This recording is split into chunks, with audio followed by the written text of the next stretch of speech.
Een nieuwe setje van de competitie werd Harkemasse Boys vanzelfs net op zitten wachten. Maar wichtig is het wel voor de ploeg van Bert Hollander. Want wie verlies is het einde oefening topklasse.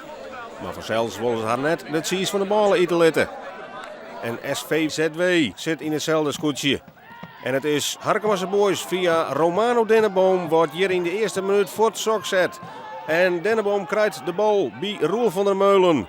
Die kan verlengen op Arjen Bergsma. Dan Bakuna de redding, de hele redding en de goal van Pannekoek.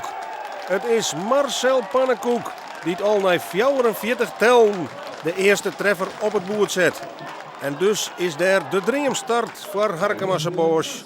En is het SVZW wat achter de feiten oormat.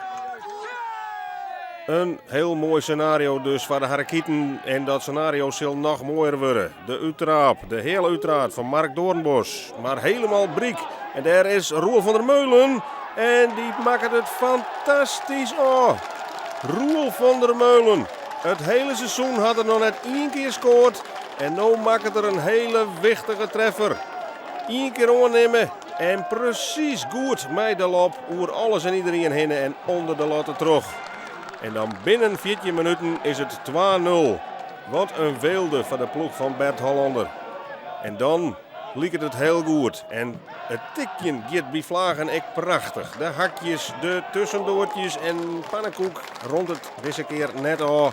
Maar er hier het Samar 3-0 wijze kent.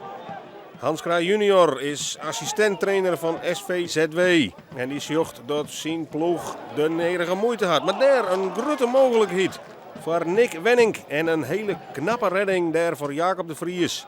En dan zitten we in de tweede helft. De Vries met de voesten. De uithaal werd de Vries en dan van heel dichtbij.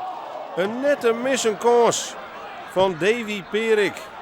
Het is haast ongelooflijk dat er die bal jonkende goal wiet te prutsen. Maar wat een wichtige misser. Want daar heen de gasten uit Wieren dus heel snel weer in de wedstrijd zitten kent. En dan weer Jacob de Vries. Hij keepte een van zijn sterkste wedstrijden.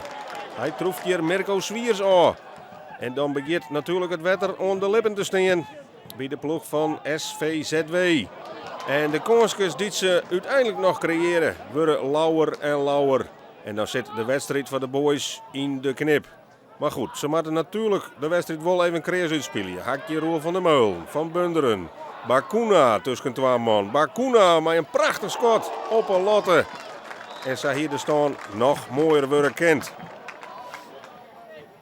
De laatste minuten binnen in het voordeel weer van Harkemasse Boys. En dan is al lang duidelijk dat ze verder binnen. René van der Wij mist nog een hele grote mogelijkheid. Maar de score is net meer belangrijk in deze fase. 2-0 is meer als genoeg. Harkemasse Boys redt het op. Deze beslissingswedstrijd wordt won. En dus blijven ze in de race voor de topklasse.